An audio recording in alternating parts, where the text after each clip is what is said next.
let me recall, last time I discussed the example, I was kind of rushed at the end of the class about the counter example, right? Counter example.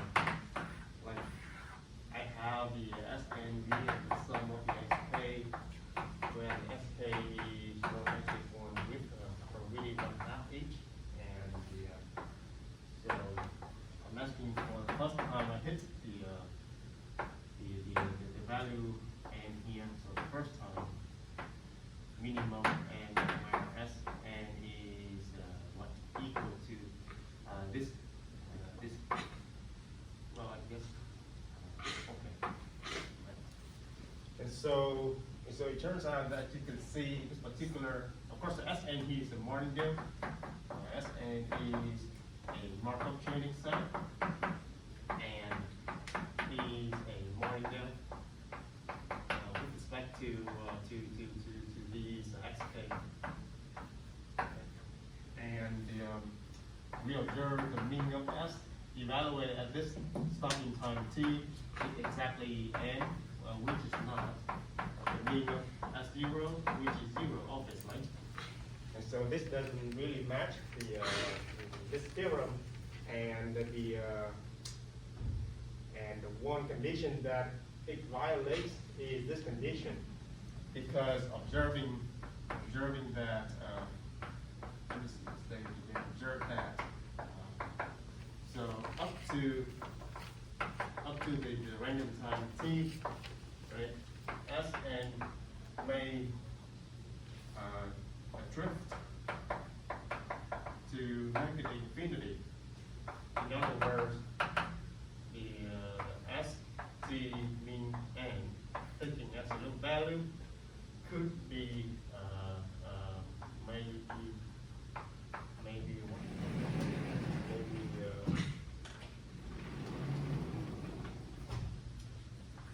arbitrarily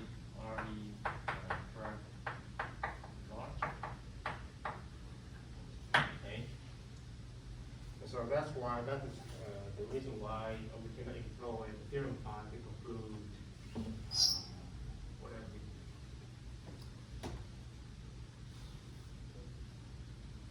So another example. So now let me discuss the example that we can employ a theorem. So now still the same setup, still the same symmetric random walk, but now I'm going to track between say negative a and b. First, I will start again at the time 0. So Sn is my random walk, starting at time 0, and I'm going to consider the following. So let me take a b to be positive. I'm going to consider the stopping time t now is the first time that my random walk is either negative a or b.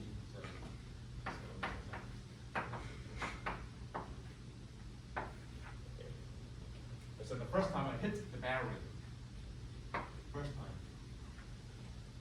All right. And the question that I'm interested in here is the following. Mean of S, so 2 questions. First question is maybe question 1.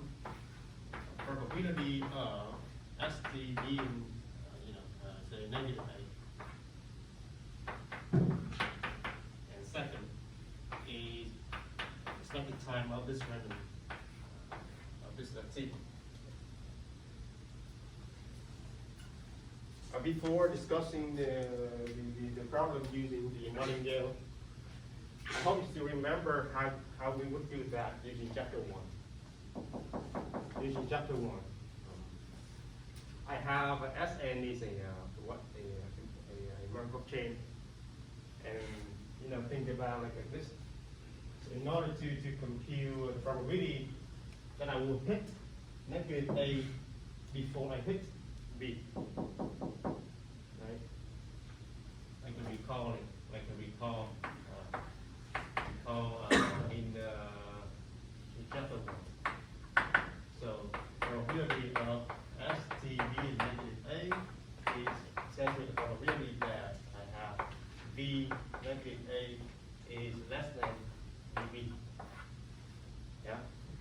hit negative A before I hit the V.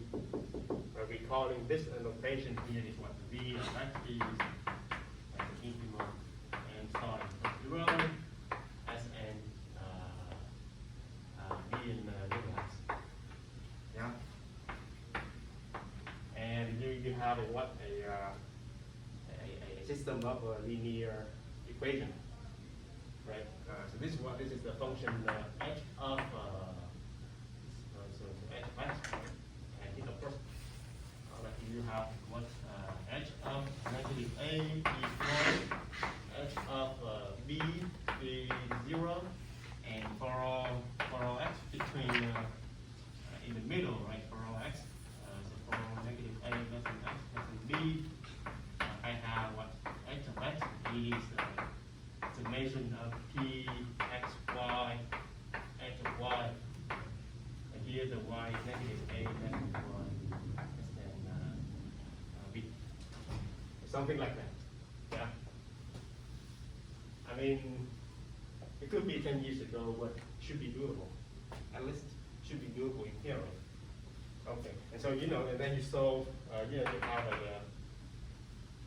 a general system of linear equation, and you can solve for the function h. Pretty much. Shouldn't be anything difficult. Shouldn't be. Is h the probability we want? So the one we want here will be h0. The starting time 0, right? So that will be my this will be my h0. Yeah, because I start my Markov chain at time at the origin. Okay. So now, how do I employ the martingale stuff? How do I employ the martingale stuff? Is there any question about the Markov chain method? Any questions though? Any other issues? I'm pretty sure it shouldn't be difficult. It shouldn't be. It could be a while ago, but we get that. So anyway, so now turning back to the martingale. So step 1, F and P a martingale. So step 1, Sn is a martingale. Okay. We already explained that before last Wednesday, so nothing much to say here. So this is okay. Right?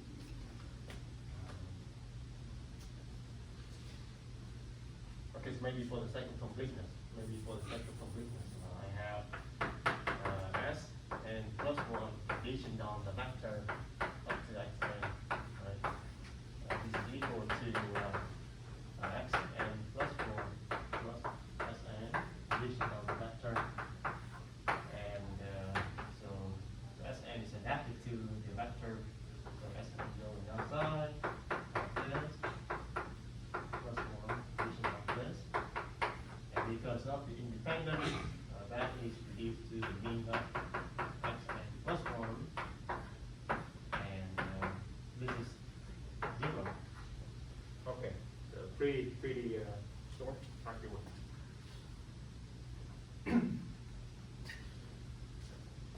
So now step 2. Step 2 is the following.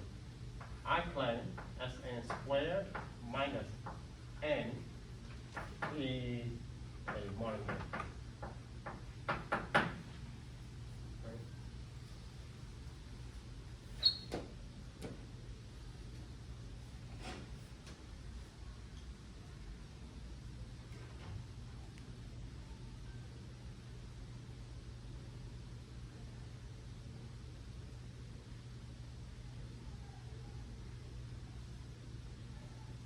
Okay, so let's check. Right, so I have a ring of what do I have here? I have x plus 1 squared minus n plus 1 conditioned on the vector up to Sn, right? Yeah. So now because this is the xn plus 1 plus Sn, so we're using the quadratic formula. that is equal to, well, I guess, let's do it on here. As n plus one square minus n plus one is x n plus one plus x n square minus n plus one. And the quadratic formula will give my x n plus one square plus two x n plus one plus n square minus n plus one. Okay? I'm just using quadratic. A squared plus 2ab plus b squared. So if I condition on the information up to xn, well, what do I have here? So I have xn plus 1 squared plus 1 condition on the vector is equal to, well, maybe let me take it quick. So that is a constant, so it stays the same. Right? If I give you the information on the xn vector, so it stays the same.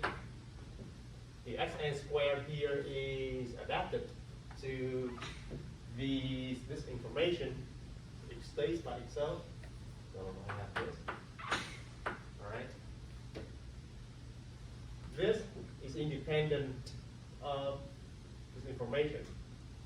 So the conditional expectation will be just the mean of itself. So this becomes the mean of xn plus 1 squared. Right? Okay. So the only kind of tricky thing is this cross term. Right? So okay, let me write down. So 2 xn plus 1 times xn. Okay. So far so good? Yeah.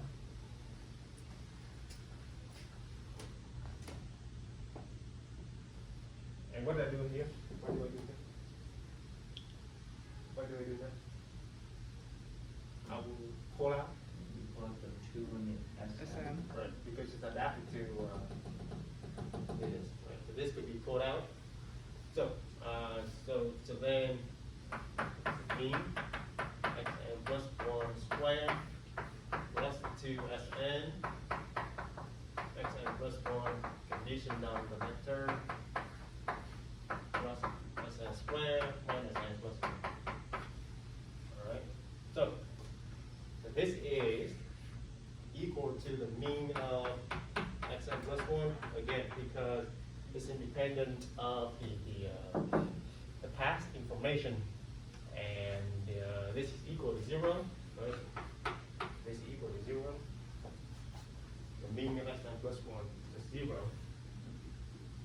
And what is the mean of this?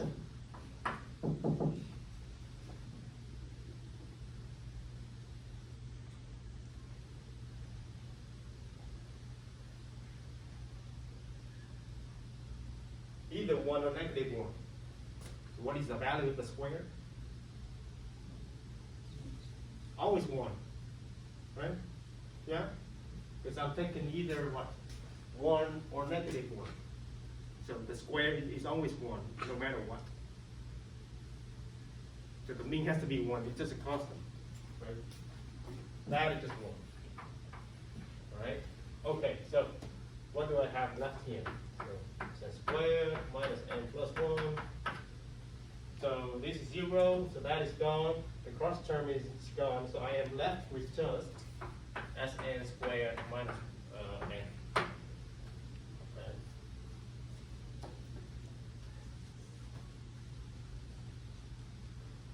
Yeah. In other words, I have a so this quantity here is still a minus there. Can you explain again why the second term is 0? Right here? Yes. Because this is independent of this. So the conditional expected value is just the mean of that quantity, that random value. The same thing over here. The same thing over here. So technically I'm conditioning this on this past. But because the xn plus one again is independent of the past, so the initial expected value is just the mean of itself. Okay. Pretty nice, isn't it? Yeah? Nice. Okay, maybe for the sake of, this is for safety, let me write. Okay, maybe let me write that over here. Yeah, it will take some time to digest the idea, so what was that? If y independent of x, then this random variable is just a constant, which is mean one. And if w adapted, right, adapted to x, apply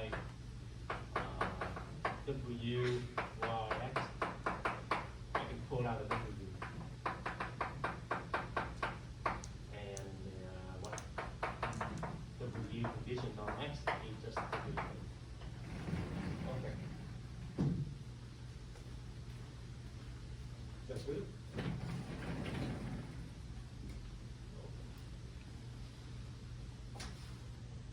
So now, what do I have to say next? So I want to employ the theorem number 5 here. So step 3 is the claim f and t mean n is less than a k forward from constant k. All right. So that is the step 3.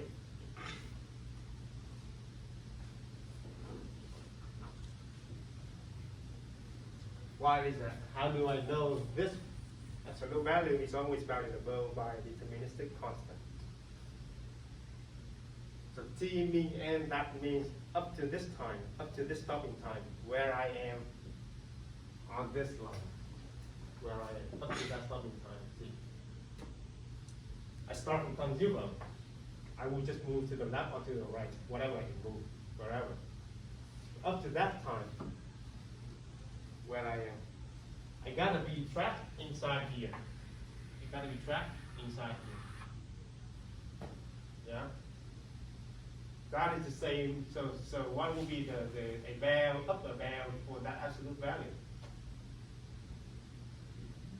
The maximum between A and B. Yeah? So like, think about it this way. So up to the t s so we're gonna f t mean n, right, is still belong to the interval from negative a to b. Right? I have not escaped yet. Because the t mean n, right? So what? Because t mean n is for sure less than t. By the very definition, the minimum between t and n. For sure it has to be less than t. So if I start from the origin up to this time t, I am trapped inside that interval. I have not escaped yet.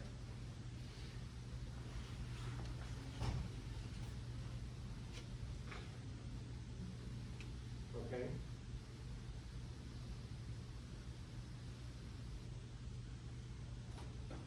So that is to say, hence, S to mean n, absolute value has to be variable by the maximum between A and B. Absolute value.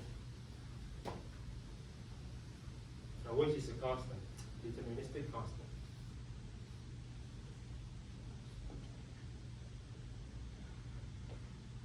Yes, please. Well, why can't we just say B there? Like, doesn't it clearly B is the maximum value? The thing is, I just give you a generic A and B Okay. positive, so I don't really state that like a B greater than A or anything.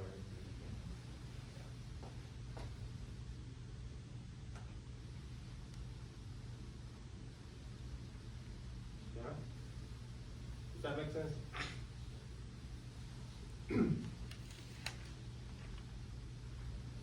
Okay, so that is step 3.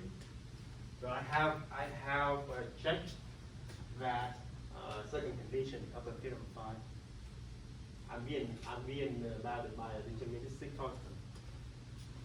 So now step 4 is the probability of T is 1. This is the harder one, where we have to invoke step 2. So now the claim is the mean of T is finite. That is the claim. Select the value of the time T is finite. I mean, the fact that T should be finite, it should be clear, because if I just run to the left, to the right, back and forth, eventually I gotta hit the boundary. Eventually, in finite time, I have to hit the boundary. But how do we prove that rigorously? So that will go through this right here. So as a consequence, suppose you can prove this as a consequence. Suppose you can prove that. That does imply that this probability has to be 1.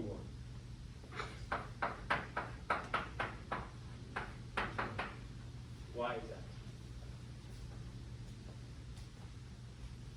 Think about it. If there is a possibility I am infinite, very tiny possibility I am infinite, what will be my mean? It's just you can. It has to be infinite, right? Like to think about it, the mean of T here is whatever, plus infinity multiplied by the probability T being infinity, right? As long as this is positive, you multiply by infinity, my average has to be infinity. Yeah. Okay. Otherwise,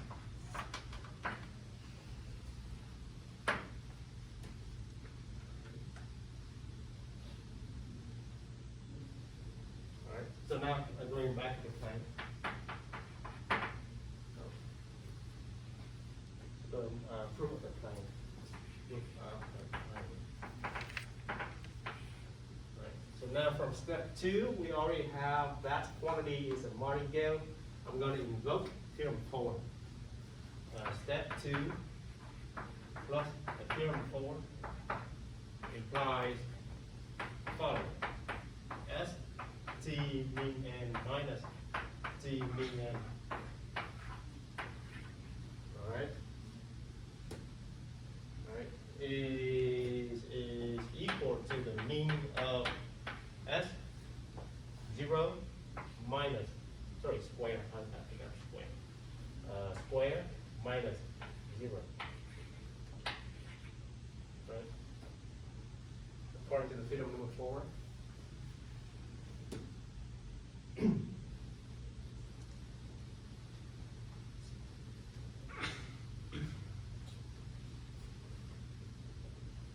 But then, of course, the right-hand side is simply 0. The right-hand side is simply 0. So,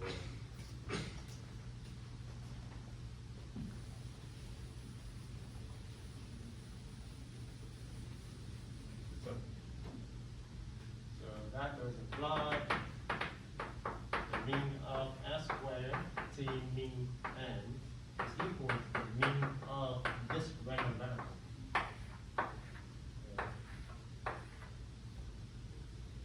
I just brought the T mean n to the right hand side, keeping track of the expected value.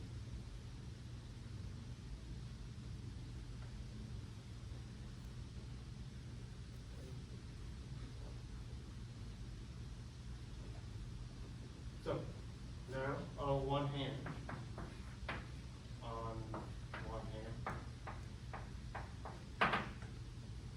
observing from the step 3, what do I have? I know that absolute value of this is valued above by this constant, deterministic constant. How about the square?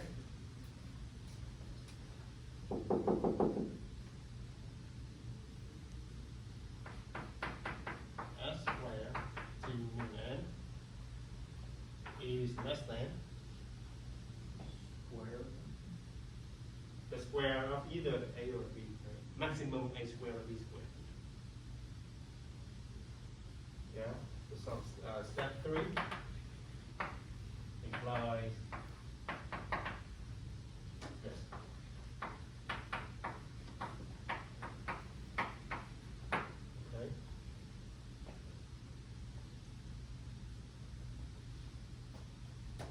Apparently that is just the absolute value of taking the square. Am I correct? Yeah.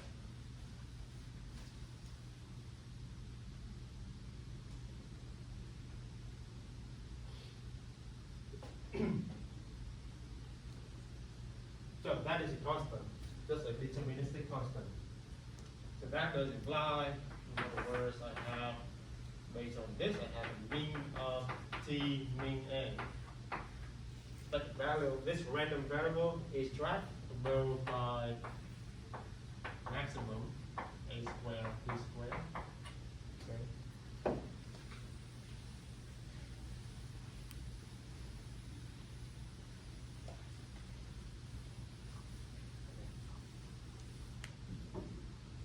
On the other hand,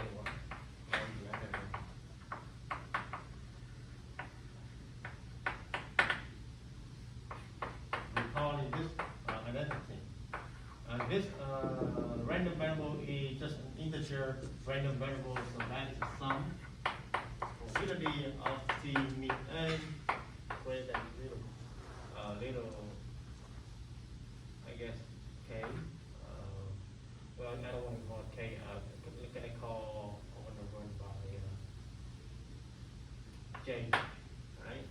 J is starting from 1 to infinity.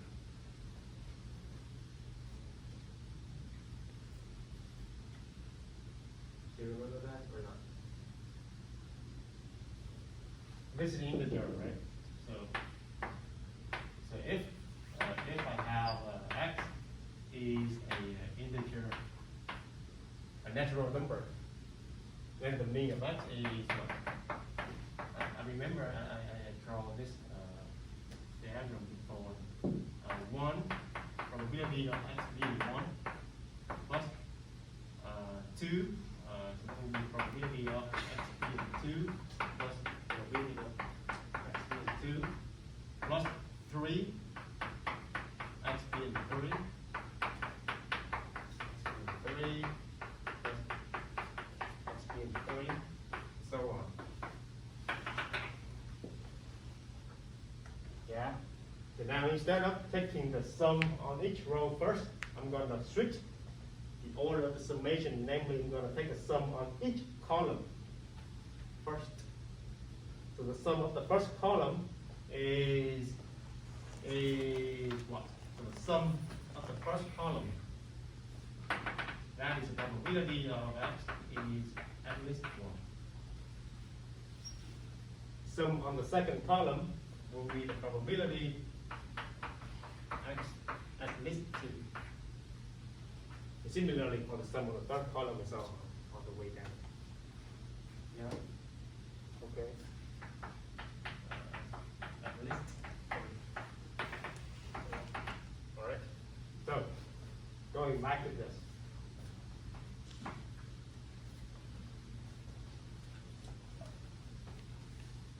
Okay.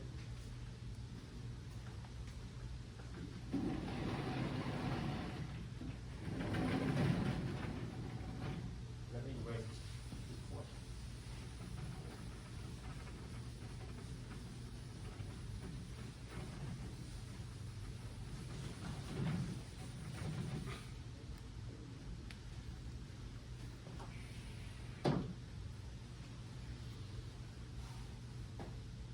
Okay, so technically this is a series. Technically this is a series, but it will stop somewhere. Where does it stop?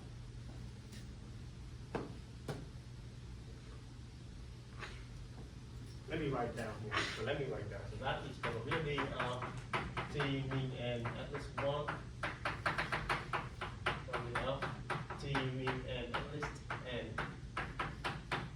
T mean n at least n plus one. Right? I'm just writing down that series explicitly. So what is the value of this probability? It's zero. Why is that? Why is that? Why that one is zero? To me. Yeah? So it can't be higher than. Yes, it cannot be higher than n. Cannot be higher than n. Right? Because T with n is for sure always less than n. Okay? For sure. It's always less than n. And so this probability has to be zero. And so on for the rest. So actually I only stop at n here. So that is the work.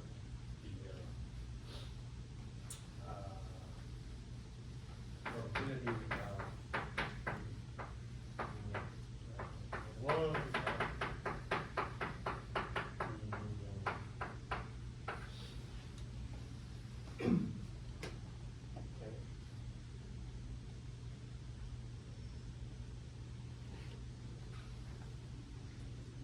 What next?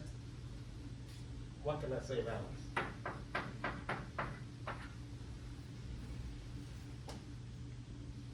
Can you reduce further?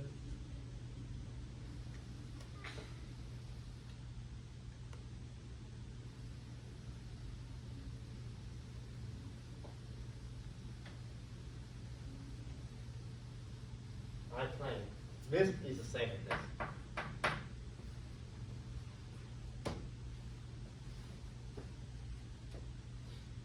Think about it. If the minimum is above 1, implying T has to be above 1. Okay. Think about it. T mean n is above 1, implies, a subset of the event T has to be above 1. Because if the minimum is greater than 1, then the T has to be greater than 1. One direction. How do I get the other way around? How do we go backward? If T is greater than 1,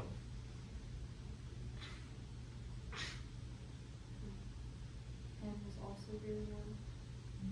so the minimum has to be greater than 1, right? N is for sure greater than 1 already, right? So T greater than 1, and N is, we already know this N is already greater than 1. So if this and that happens, implies the minimum has to be greater than 1. Yeah? Is that nice? Yeah? Why is n greater? Well, because I'm running from 1 to n. Oh, Obviously. I'm running from 1 to n. Right? Yeah, so that's why they are equal. So the same reasoning for up to n here, up to n, the same reasoning. That T greater than. Okay, so the same reasoning.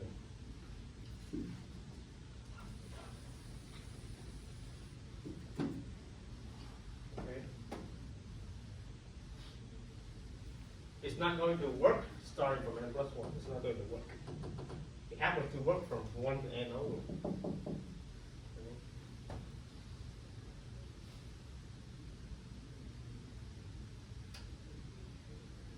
Okay, so what I have done so far now, I have that mean, on the other hand, that expected value eventually is equal to this. Right? What if I take n to infinity? What is that equal to? So that the limit T min n, if I take n to infinity, the take n to infinity, that means, well, you know, I add all the way up. So I mean, one guy, one n is already like this, so the partial sum, j from 1 to n. So if I take n to infinity, that is a infinite series of j from 1 t at least j. What is that though?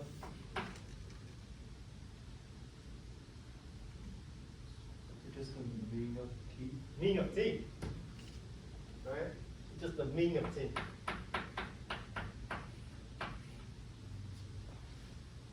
Yeah, again, following this reasoning.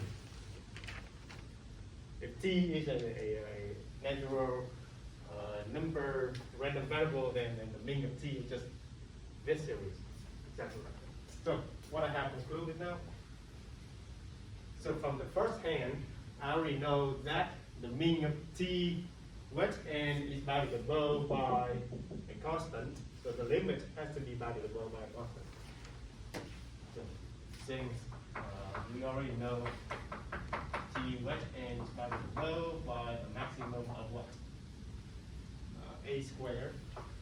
A squared. So the limit has to be 32.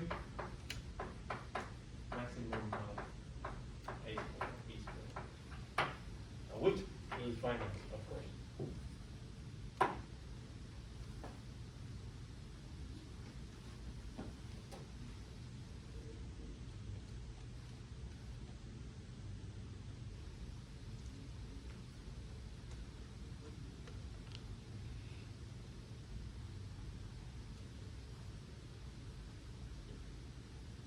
Alright, so that is finished. So I finished the claim, which is step 4. So now, step 3, step 4. Where do we want to keep it? So I have step 1 and step 2. So now the conclusion is step 5. So step number 5 now is to invoke the theorem number 5. So step 5. Using theorem 5, right, together with what? What step is that? Step 4 and step 3. Step 3, step 4. I have expected value of st is equal to expected value of s. What s is that? S 0, right? And which is 0.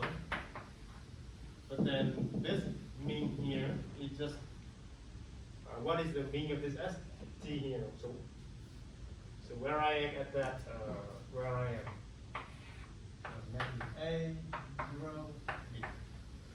So at this random time t here, I am either at the location negative a, or I am either at b.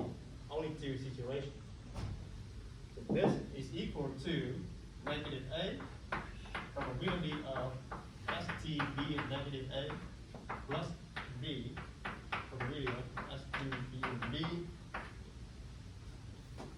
Only two possibilities, right? Only two. Either I am at this the left boundary or the right boundary. Only two possibilities. But the good thing is because only two possibilities, this is a complement of that. Right? So this here is 1 minus the probability of st being a. Yeah? It's only two possibilities. So one event has to be the complement of the other one. Is it negative on the bottom? Oh, negative a, yeah, well, negative a. Sure. So what do we have now? So I have negative a plus this probability plus b times this. Right? So negative a times probability of st being negative a plus b minus b of st being negative a. This is equal to 0.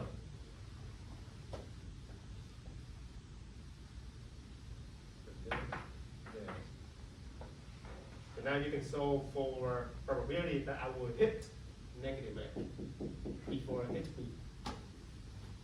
Because now you have this closed equation on this quantity.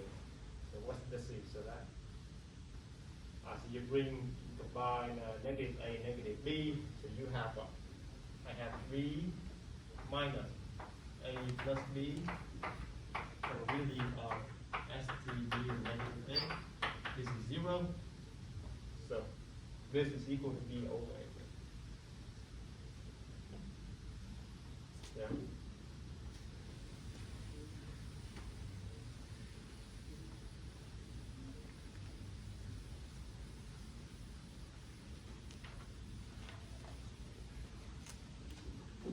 So that will imply of ST, B and negative A is just B over A.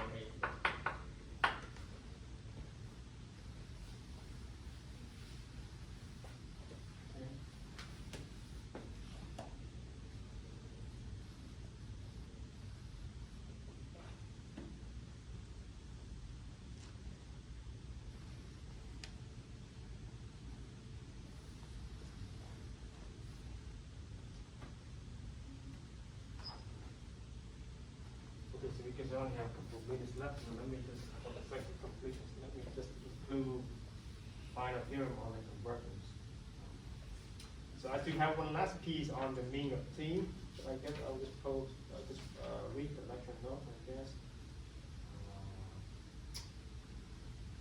Well, I guess.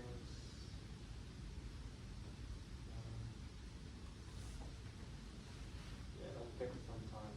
So anyway, so for the mean of t, so you see the lecture note.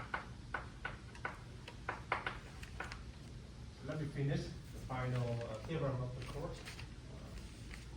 So the final theorem on the conversion. The theorem is,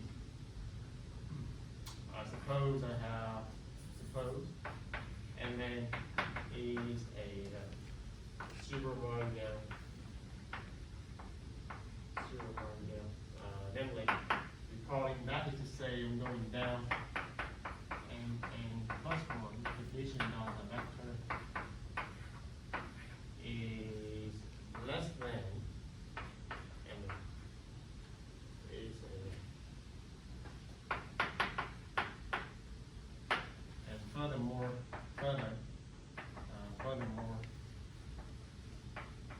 assume that MN is always a non-negative quantity.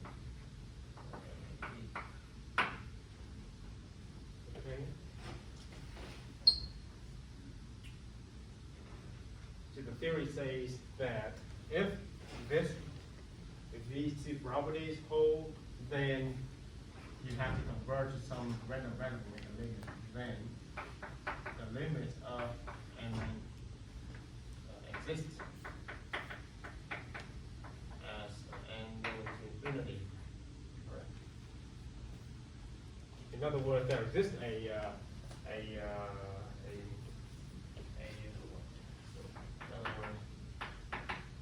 so I have the limit of Mn is going to M infinity, where M infinity is a random variable satisfying. Well, let me just where this special value is always valued below 1.